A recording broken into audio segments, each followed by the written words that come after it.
FM Liberté, la référence. Nous recevons un auditeur, il est donc en direct avec nous. Bonsoir. Oui, allô? Vous êtes en direct sur FM Liberté, la radio de la diaspora africaine. Merci de vous présenter. Oui, bonsoir à vous. Je suis journaliste indépendant, je m'appelle Olivier Dossou. Et donc, voilà. Est-ce qu'on peut réagir ou il faut attendre que la musique passe d'abord? Non, vous pouvez réagir, vous êtes en direct sur les ondes, monsieur Olivier. Voilà, justement, donc, ma première réaction porte sur le fait que mon compatriote Vital Panoué dit tout à l'heure que il trouvait que le débat sur vraiment la désignation de Lionel Zinsou était un débat assez nauséabond. J'estime que pour ma part, ce n'est pas un débat nauséabond.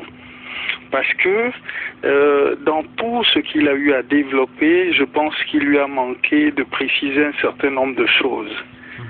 Lionel Zinsou, pourquoi nous estimons que sa candidature est une candidature problématique et entachée de beaucoup de soupçons? Parce que, premièrement, Lionel Zinsou manque de légitimité, au sens où il est Premier ministre depuis juin, grosso modo, et à ce jour, il n'a pas de bilan concrètement à offrir aux Béninois.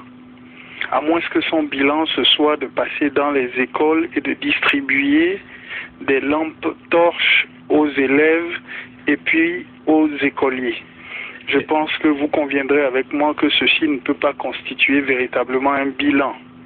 Donc il y a cette question du bilan aujourd'hui qui est inexistant, qui fait que nous estimons qu'il n'est pas suffisamment outillé pour diriger le pays ou même pour postuler à la candidature du parti au pouvoir. Ça, c'est la première chose au niveau de sa légitimité. La seconde chose, toujours liée à sa légitimité, c'est que dans un pays, pour le présider, il faut connaître les us et coutumes du pays. Il faut connaître le vécu du pays. Il faut connaître ce qu'on appelle l'affectio societatis, c'est-à-dire un ensemble de valeurs communes qui vous lient et qui vous identifient à ce peuple. Lionel Zinsou a bâti essentiellement toute sa carrière en France et en Occident. Il ne parle aucune langue béninoise. Il n'est connu d'aucun Béninois du nord au sud, de l'est à l'ouest, excepté les élites béninoises et encore certaines élites. Donc, pour ces raisons que je viens de développer, j'estime que ne connaissant pas l'affect profond du pays, les valeurs communes, les langues nationales, les traditions orales et même les traditions, j'allais dire, culturelles de ce pays, il n'est pas légitime pour présider aux destinées du pays.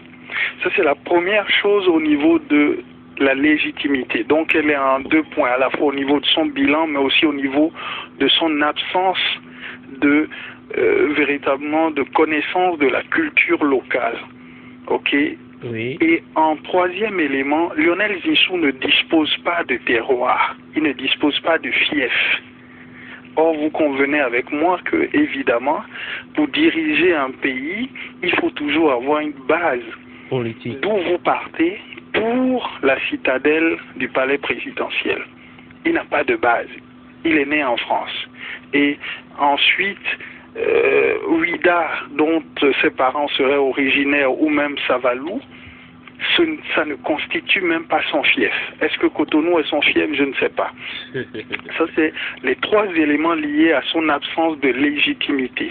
Ensuite, vous avez la question de son projet de société pour le Bénin. Lionel Zinsou, faut-il le rappeler, est très introduit dans les cénacles et les cercles parisiens. En ce sens, M. Zinsou n'a pas d'attache avec les milieux politiques béninois, encore moins les milieux économiques béninois. Donc, il a été certes conseiller de Yahi Boni pendant 10 ans, mais véritablement, il a toujours eu sa fonction à Paris et sa résidence en France, comme conseiller du chef de l'État. Donc, le projet de société qui fait que c'est le second élément en dehors de la légitimité qui le disqualifie, c'est la question de la défense de la France-Afrique. Lionel Zinsou, comme Jean-Paul Sartre estimait à l'époque à propos du communisme, où Sartre faisait comprendre que le communisme est l'horizon indépassable de l'humanité, Zinsou estime que la France-Afrique est l'horizon indépassable de l'Afrique. Et il est devenu en quelques années le théoricien, sinon l'idéologue de ce que j'appelle la France-Afrique heureuse. Or, la France-Afrique, en 50 ans, voire en 60 ans d'existence, puisque c'est un concept qui a été forgé par Houphouët-Boigny en 1955, dans une communauté franco-africaine, cette France-Afrique a été une tare et c'est l'une des plaies béantes qui véritablement plombe le développement des pays africains d'expression francophone. Vous prenez un élément, un marqueur central de cette France africaine, le franc CFA. Le franc CFA aujourd'hui, tous les économistes sont formels là-dessus. C'est un frein au développement de notre économie, de l'économie des pays de la zone franc. Pour, grosso modo, je peux prendre 2-3 raisons. La première raison, c'est que, le franc CFA favorise la répression monétaire. C'est-à-dire qu'il y a une rareté du crédit dans la zone CFA que vous n'avez pas dans les autres zones. Quand vous prenez la zone Sidi au Ghana à côté du Togo ou du Bénin, vous avez un ratio grosso modo de 80-20. C'est-à-dire que dès que vous déposez 100 Sidi à la banque, 80 repart dans l'économie et 20 reste à la banque. Alors que le contraire, c'est ce qui se produit dans la zone CFA. Autrement dit, dès que vous déposez 100 francs CFA dans une banque, vous avez 80 qui restent dans la banque et 20 qui va sous forme de crédit. Donc, première chose, le franc CFA favorise la répression monétaire. Ensuite, le franc CFA, selon les statuts de la BCEAO, n'a que pour seule mission la défense et la préservation de l'inflation. Nous n'avons pas besoin justement de l'inflation. Le franc CFA doit également, au niveau des statuts de la Banque centrale, doit favoriser la croissance et l'investissement, ce qui ne fait pas.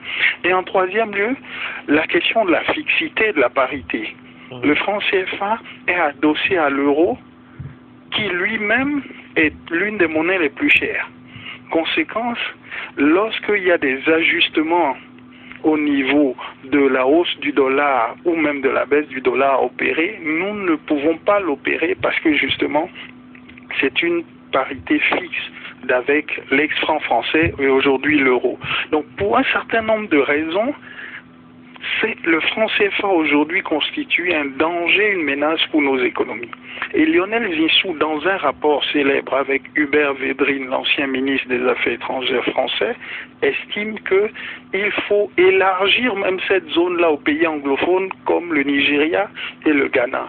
Or, ces pays n'en veulent pas. En 2020, l'Afrique doit pouvoir aller à une zone de monnaie unique au niveau de la CEDEAO. Et justement, l'un des projets de Lionel Zinsou, c'est de faire capoter ce projet. Ensuite, pourquoi nous estimons que, quand il estime que nous devons préserver la France-Afrique et la consolider, je rappelle au passage qu'il qualifie la France-Afrique de mythe, alors que la France-Afrique est une véritable réalité qui existe.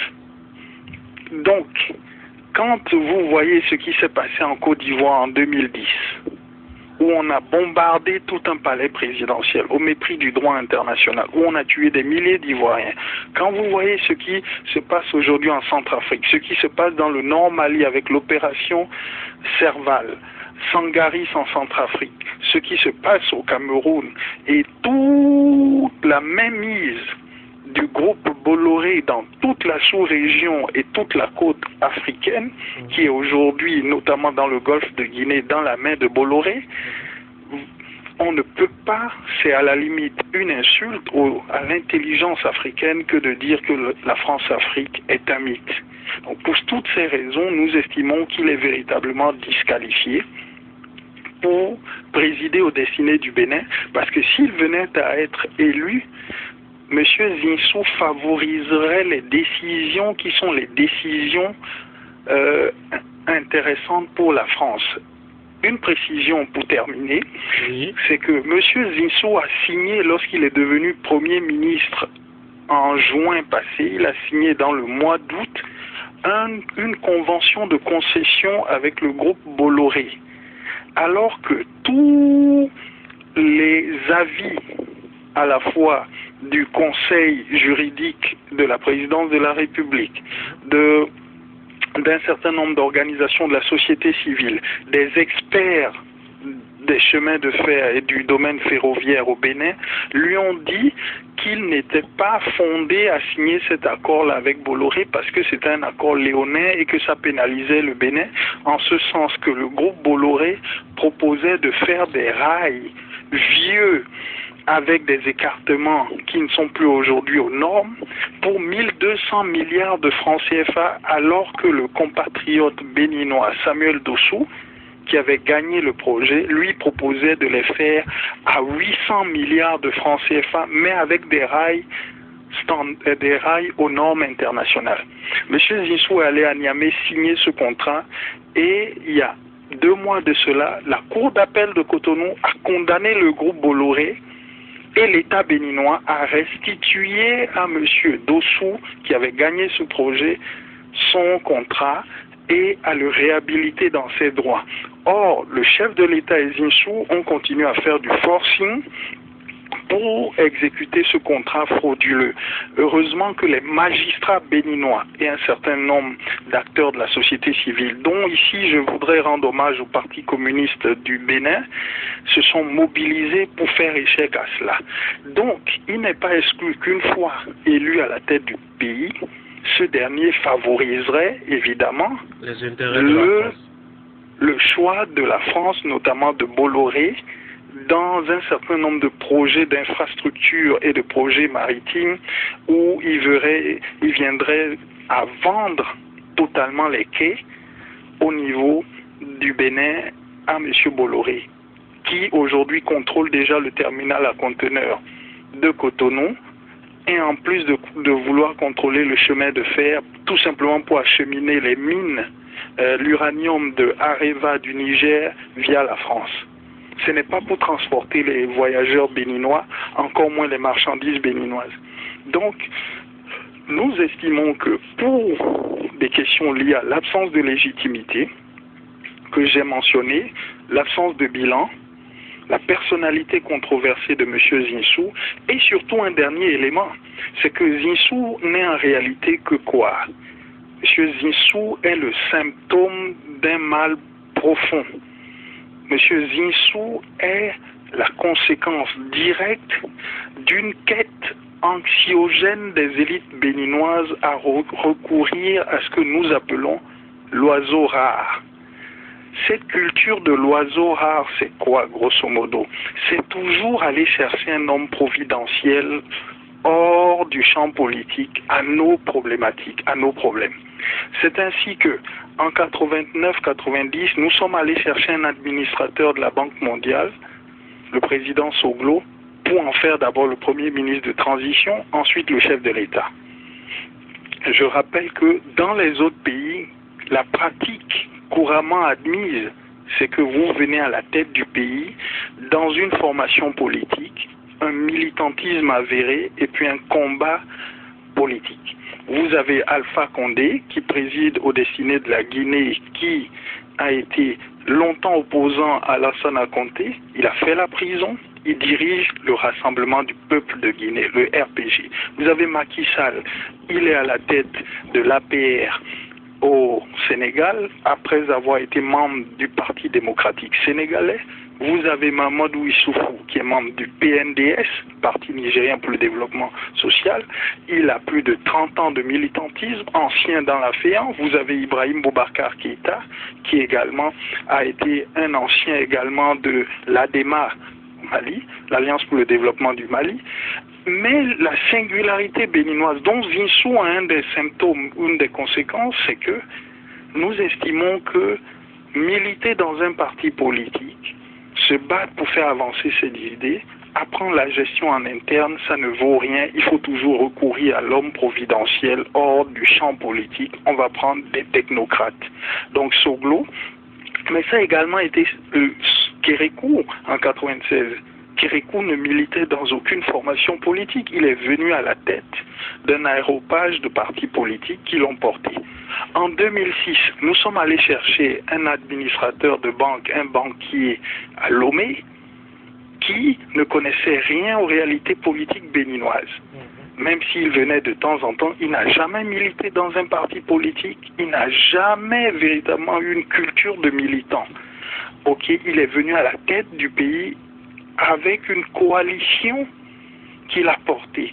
Évidemment, une fois à la tête du pays, on a observé la dégringolade et la déliquescence totale à tous les niveaux, notamment en matière de gouvernance politique. Et ensuite, vous avez aujourd'hui Lionel Zinsou, qui n'est que la conséquence de tous ces errements-là qui vont très très loin.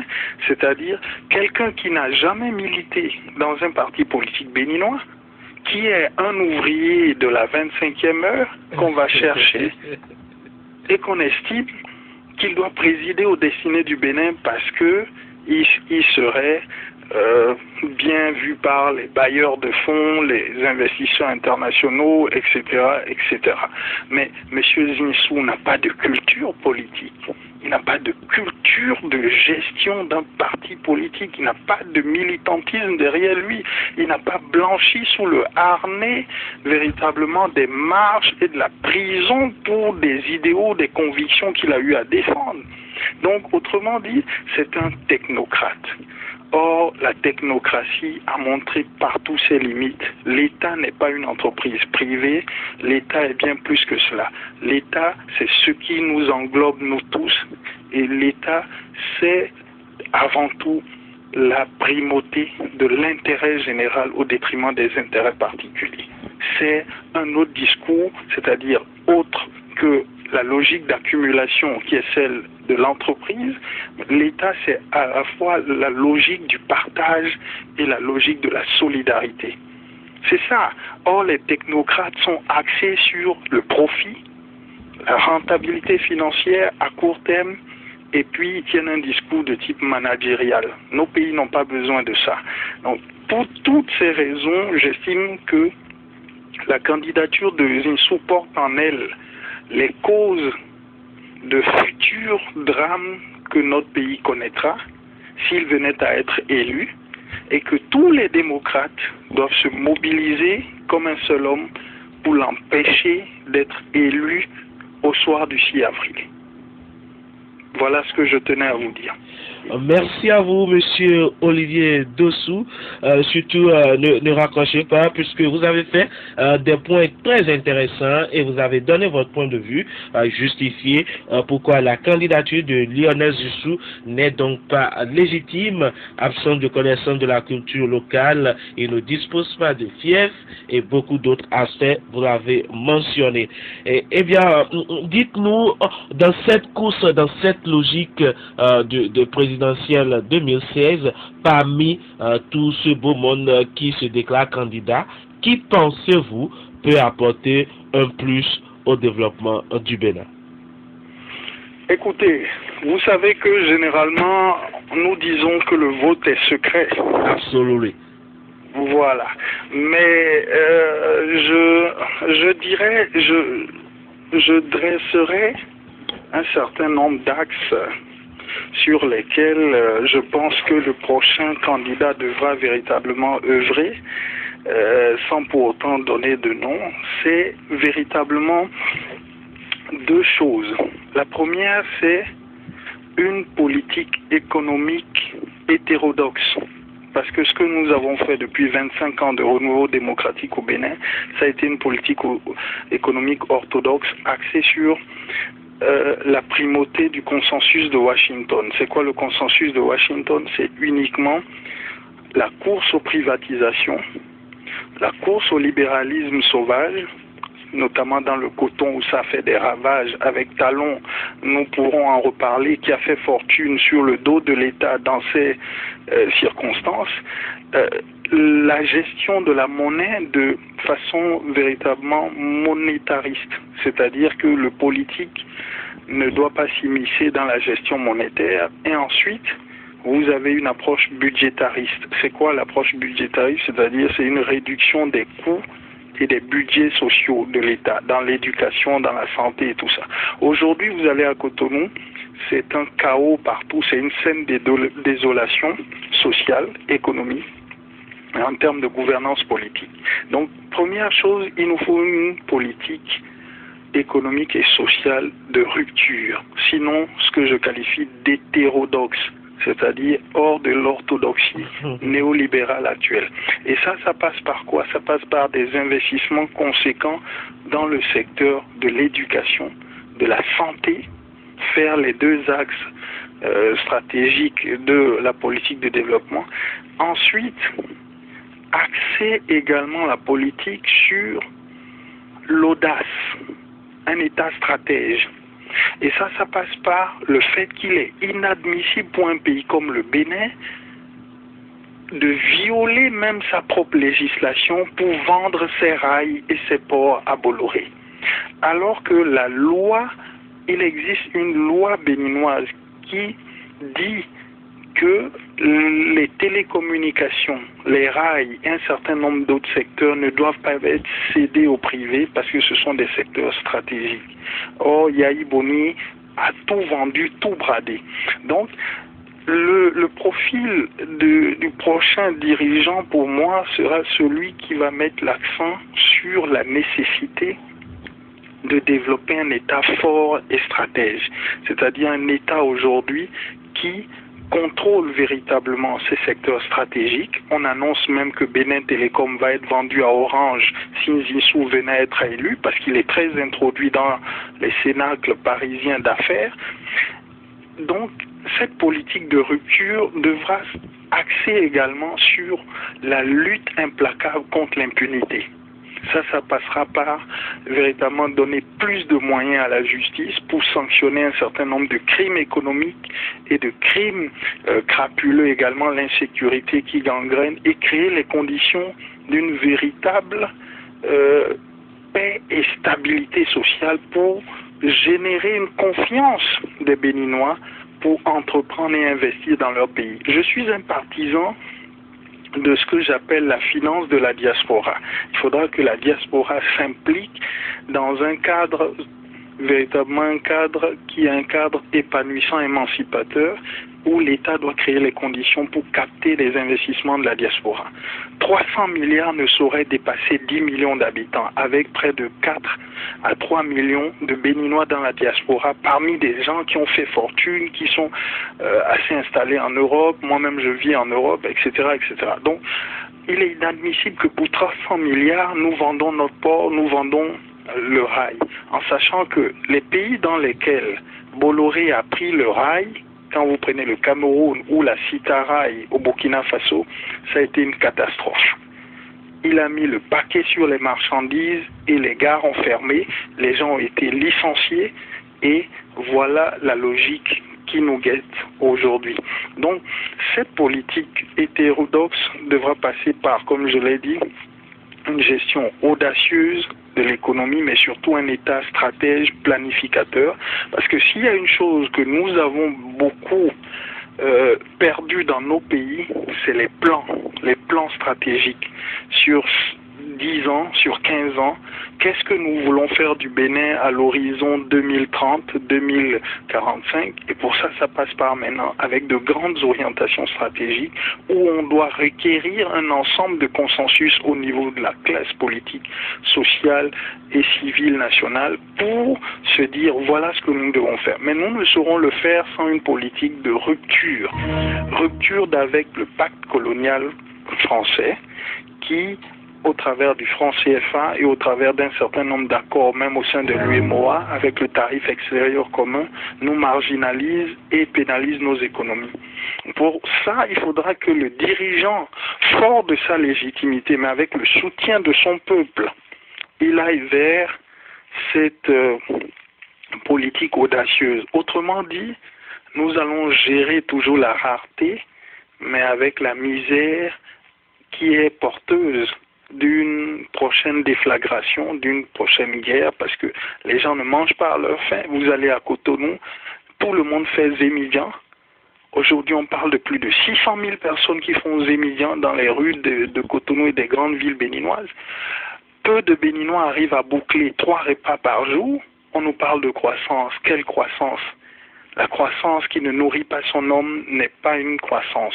Et d'ailleurs, à ce titre, un ancien ministre des Finances sénégalaise avait une très belle formule. Il disait l'économie, c'est 2 choses. Le ventre et puis la poche. Autrement dit, si vous avez le ventre plein et vous avez un peu d'argent dans la poche, votre politique économique marche. Mais si vous avez des gens qui ne mangent pas à leur faim et qui sont pauvres, qui n'arrivent pas à épargner, votre politique économique est suicidaire.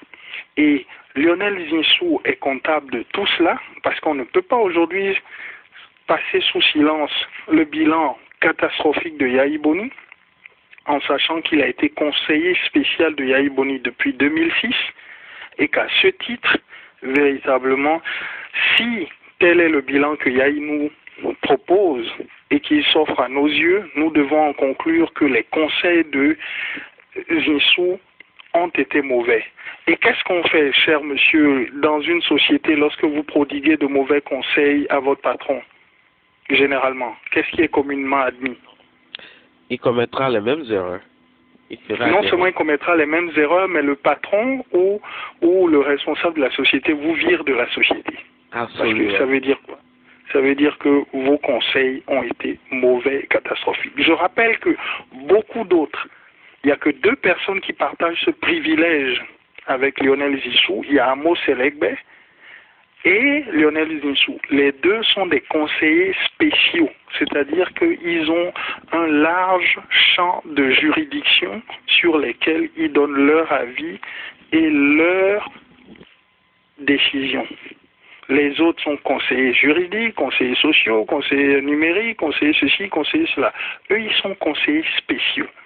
Ça veut dire quoi? Que les actes que Yahi Boni a eu à poser, le bilan, ils en sont directement comptables. Et aujourd'hui, on tente de passer tout ça sous silence et on veut nous le vendre comme un homme neuf. Mais en réalité, il n'est pas neuf. Il est là depuis 2006. Mais entre Paris et Cotonou, souvent logé aux abords de la Seine. Donc tout ça prouve que nous sommes dans une imposture, une supercherie qui est celle de nous vendre une marchandise qui est avariée, une marchandise frelatée. Zinsou n'est pas celui qu'on croit. Ok? Et nous estimons que, ayant échoué avec son mentor Yahi Boni, il n'a rien à offrir aux Béninois, à part rattaché aux Béninois véritablement ce qu'il nomme la France-Afrique, vraiment qui doit être une communauté de destin. Nous n'avons pas besoin de ça aujourd'hui. À l'heure où l'Afrique se structure, l'Amérique latine se structure en grand pôle avec l'ALBA, vous avez l'Asie aujourd'hui avec l'ASEAN, les zones de sud-est asiatique, etc. Il est inadmissible que nous continuions toujours à avoir comme seul paradigme la métropole ex-puissance coloniale. Quand on voit un pays comme le Togo, la Côte d'Ivoire, le Sénégal sous Macky Sall, la Guinée même sous vraiment Alpha Condé, on se dit mais véritablement nous assistons à un bûcher des vanités. Un bûcher des vaniteux parce que justement au nom de la démocratie on a détruit la Côte d'Ivoire. Mais où est-elle la démocratie lorsque la majorité des anciens qui ont travaillé avec Gbagbo, qui ont des noms à consonance sudiste ou BT sont en prison? Ils sont plus de 700 aujourd'hui dans les prisons sans jugement. Où est aujourd'hui la justice sociale et l'équité ou même la démocratie lorsque Alpha Condé brigandent quasiment les institutions guinéennes et volent le suffrage du peuple guinéen lors des dernières élections. Et Cellou Dalein Diallo, qui avait voulu réagir, il a subi une pression et presque une humiliation du représentant de l'Union européenne qui l'a mis en garde en le menaçant de le traîner à la CPI. Et pour ça, il n'a pas eu à faire sa déclaration et sa conférence de presse qui a finalement été annulée. Voilà ce à quoi nous assistons dans nos pays. Et quand on vient nous dire que la France-Afrique, c'est un mythe, je m'excuse, les réalités sont assez saisissantes.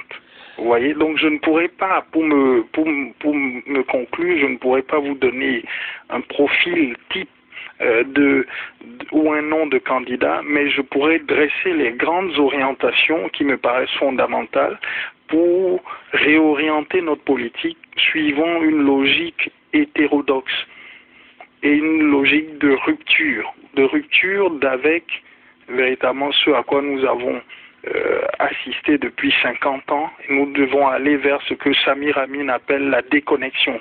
Déconnexion avec la logique qui nous cantonne à fournir des matières premières au profit d'une métropole qui les achète à son prix avec notre argent, qui est le franc CFA, qui est logé dans le trésor français. Voilà un peu ce que je voudrais dire sans verser dans le complotisme. Nous ne sommes pas dans un monde de bisounours. Il existe des rapports de force, des rapports de classe, des rapports de domination entre l'Europe et puis les pays africains. Donc, qu'on ne vienne pas nous dire non, écoutez, c'est vraiment toujours voir le complot du blanc, etc., etc. Non, c'est des réalités tangibles. Je rappelle pour finir à ceux qui ne le savent pas que M. Zinsou a eu à signer en 2008 ou 2009 une tribune avec M. Dominique Lafont. Qui est Dominique Lafont? Dominique Lafont est le patron de Bolloré Africa Logistique. Ok. Et ne serait-ce que pour ça, si on avait un gouvernement patriote et probe et intègre, on l'aurait disqualifié même pour pouvoir devenir Premier ministre béninois, encore moins candidat du parti au pouvoir, tout simplement parce que il a eu déjà des accointances avec les milieux d'affaires français. Et il est fort à parier qu'une fois au pouvoir, il favoriserait ses vieilles amitiés au détriment de l'intérêt général. L'homme est naturellement ainsi. Donc, l'État doit trouver des précautions et des garde-fous pour l'empêcher de ne serait-ce que devenir Premier ministre. Quand il est devenu Premier ministre, qu'a-t-il fait? Il a favorisé Bolloré. C'est ça la logique. Il a favorisé Bolloré, dont il est proche, dont un des managers est son ami personnel, Dominique Lafont. Donc voilà ce que nous disons aujourd'hui qui montre que Zinsou est porteur de lourdes menaces pour le Bénin s'il venait à être élu.